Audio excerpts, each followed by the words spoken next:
اعوذ باللہ من الشیطان الرجیم بسم اللہ الرحمن الرحیم۔ ناظرین، مجھ سے ایک دفعہ کسی نے پوچھا کہ وہ کیا چیز ہے جو جاندار نہیں ہے لیکن سانس لیتی ہے۔ میں عجیب اچنبھے میں پڑ گیا کہ بھلا وہ کیا چیز ہو سکتی ہے جو جاندار تو ہو لیکن سانس نہ لیتی ہو۔ پھر اچانک قرآن کی آیت وَالصُّبْحِ اِذَا تَنَفَّسَ میرے ذہن میں آئی۔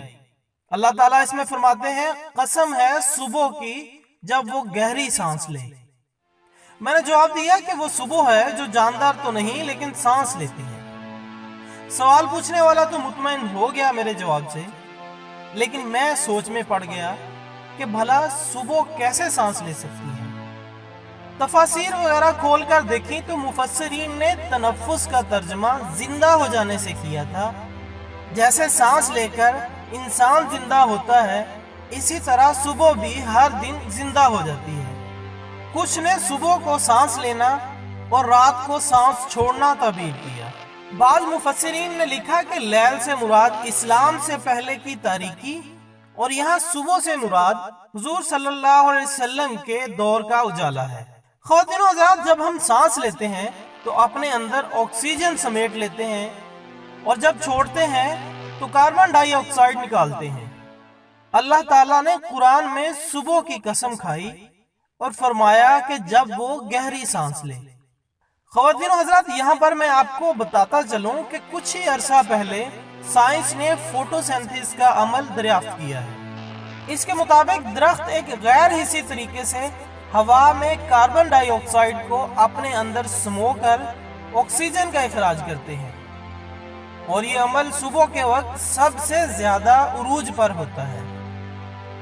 یعنی دنیا میں سب سے زیادہ آکسیجن کی مقدار صبح کے وقت پائی جاتی ہے، اور یہی صبح کی گہری سانس ہوتی ہے۔ یہ عمل کم ہوتا جاتا ہے، دوپہر میں ہلکا ہوتا ہے، شام میں ختم ہوتا ہے، اور رات میں یہ عمل الٹا ہو جاتا ہے کہ درخت آکسیجن کے بجائے کاربن ڈائی آکسائیڈ کا اخراج کرنے لگتے ہیں، لیکن پھر اگلی صبح وہی عمل دوبارہ شروع ہو جاتا ہے۔ خواتین و حضرات، اللہ تعالیٰ نے قرآن پاک کی ایک چھوٹی سی آیت میں سائنس کا اتنا بڑا معمہ سینکڑوں سال پہلے ہمیں بتا دیا تھا، لیکن افسوس ہم غور نہیں کرتے اور سمجھتے ہیں کہ سائنس اور اسلام کا کوئی جوڑ نہیں۔ ناظرین، یہاں پر میں آپ کو ایک دلچسپ واقعہ سنانا چاہوں گا۔ جب ہندوستان کے آخری بادشاہ بہادر شاہ ظفر کو قید کیا گیا تو انگریزوں نے اسے کہا کہ آپ کو اب موت تک عام قیدیوں کی طرح صرف ایک ہی کھانا دیا جائے گا۔ بہادر شاہ ظفر کو کہا گیا کہ اب آپ اپنے لیے کھانے کی کوئی ایک چیز پسند فرما لیں۔ بہادر شاہ ظفر نے فوراً جواب دیا کہ مجھے چنے پسند ہیں۔ انگریزوں نے چنے کی 50 بوریاں بادشاہ کے خانسامہ کے حوالے کر دیں۔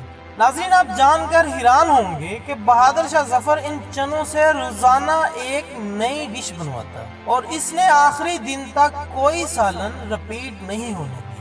خواتین و حضرات، بہادر شاہ ظفر کی اس خصوصیت کو مینجمنٹ کہا جاتا ہے۔ اگر آپ میں ایک اچھی مینجمنٹ کرنے کی قابلیت ہے تو آپ چنوں سے 10,000 ڈشز بنا سکتے ہیں، لیکن اگر آپ مینجمنٹ میں کمزور ہیں تو آپ 10,000 مختلف ڈشز کو بھی چنوں کا سالن بنا دیں۔ اور ہم بھی ناظرین اسی مینجمنٹ میں مار کھا رہے ہیں۔ ہمارے پاس قرآن کی صورت میں سب کچھ ہے، لیکن ہم سمجھنے سے قاصر ہیں۔ جب تک ہم قرآن کو اپنی زبان میں سمجھ کر نہیں پڑھیں گے تب تک اس سے فائدہ نہیں اٹھا سکیں گے۔ اللہ تعالی ہمیں قرآن پاک کو پڑھنے، سمجھنے اور اس پر عمل کرنے کی توفیق عطا فرمائے۔ ایک نئی ویڈیو کے ساتھ دوبارہ ملاقات ہوگی، تب تک کے لیے اجازت دیجیے گا۔ اپنا دوستوں، رشتہ داروں اور گرد و نواح کے تمام لوگوں کا بہت خیال رکھیے گا۔ اللہ حافظ۔